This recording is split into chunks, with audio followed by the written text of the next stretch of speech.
mal fait que ça. C'est pour ça qu'il a duré si longtemps et qu'il est quand même promis un certain avenir. Je veux dire quoi par là? Je veux dire par là que on se trompe souvent sur le fonctionnement de l'être humain en prenant l'un de ses désirs et en réduisant l'être humain à ce désir. Alors c'est vrai qu'il y a un désir chez l'être humain qui est très important, c'est le désir d'immédiateté.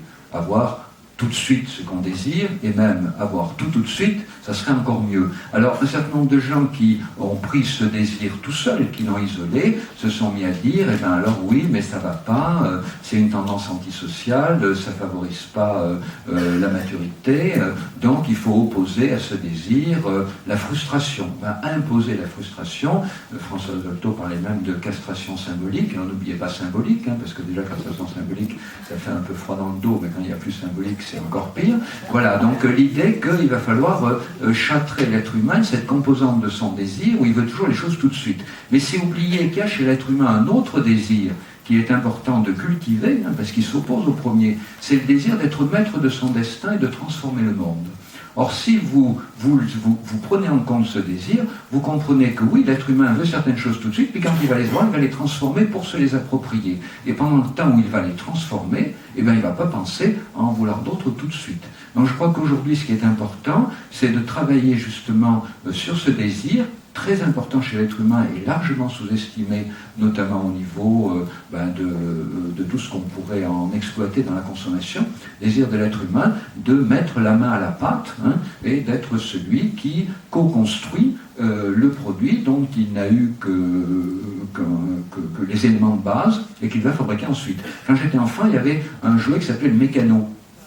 Tous les enfants voulaient un mécano tout de suite, le plus gros possible. Effectivement, c'était un désir qu'on pourrait dire désir d'immédiateté, donc on va pas répondre oui à l'enfant, mais il veut tout de suite. On va lui dire non, tu vas attendre le mécano plus tard. Mais quand l'enfant avait un mécano, mais il passait beaucoup de temps à construire, parce que c'était que la boîte qu'il avait reçue. C'était pas tous les jouets qu'il était invité à fabriquer pour ensuite des grues pour les faire fonctionner, des petites voitures pour les faire rouler, etc.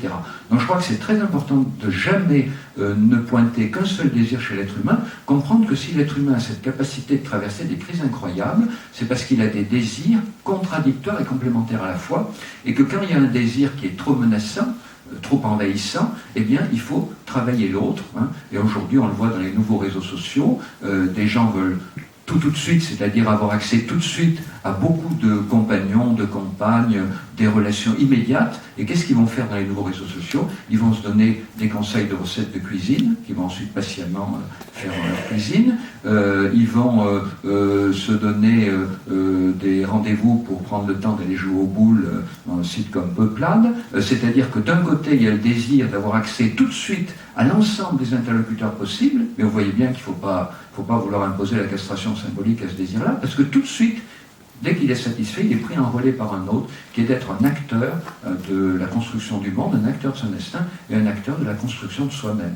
Donc je crois que c'est de ce côté-là aujourd'hui qu'il faut travailler, qu'il faut construire des pare-feux à ce désir d'immédiateté dont on nous a rabâché les oreilles en faisant comme si l'être humain n'était mu que par cela, alors qu'heureusement il n'est pas mu que par cela, sinon il aurait disparu de la Terre depuis longtemps.